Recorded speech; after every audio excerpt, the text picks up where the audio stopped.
Assalamualaikum warahmatullahi wabarakatuh. Pertemuan kali ini kita di mata kuliah Politik Otonomi Daerah kita akan bahas tentang karakteristik dari politik otonomi daerah itu sendiri.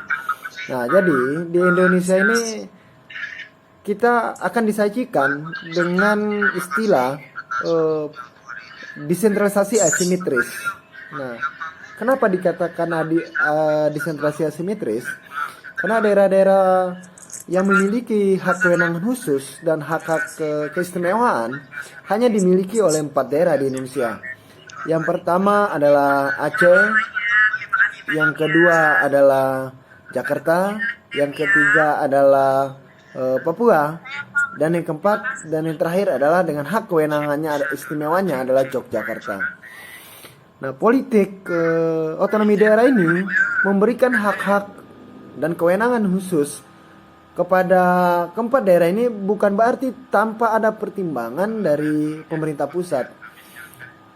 Jogja, misalkanlah dengan Undang-Undang Nomor 13 Tahun 2012, dengan hak keistimewaan Jogja itu memberikan 5 kewenangan hak keistimewaan. Pertama adalah tentang pengisian jabatan, yang kedua tentang kebudayaan, yang ketiga adalah tentang tata ruang, yang keempat adalah tentang kelembagaan, nah yang terakhir adalah tentang pertanahan. Artinya bahwa kelima kewenangan yang dimiliki oleh Jogja ini, mereka memiliki hak-hak khusus, hak-hak istimewa dalam proses kewenangan untuk mengelola sumber daya dan mengelola potensi-potensi yang ada di Jogja. Hingga hak keistimewaan ini tercantum dalam istilah di Jogja itu namanya Perdais, Peraturan Daerah Istimewa Yogyakarta, yang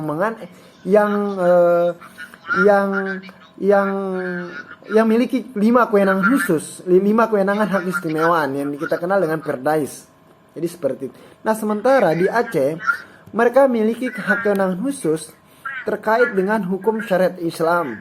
Jadi tidak heran kenapa terkadang hak ini juga bertentangan dengan demokrasi. Kalau kita melihat pakai kaca demokrasi, kenapa orang di sana melakukan kesalahan dalam hal pidana, terkadang-kadang mereka dihukum dengan hukum-hukum syariat Islam. Jadi seperti itu. Kadang-kadang ada yang memukul hukum syariat Islam itu, ada yang memotong tangan, ada yang segala macam. Peraturan bahwa di Aceh harus menggunakan syariat Islam, berjilbab bagi yang perempuan, segala macam. Nah, inilah hak khusus yang dimiliki Aceh, juga tidak lepas dari sejarah-sejarah bagaimana mereka memberikan sumbangsi terhadap Indonesia selama ini.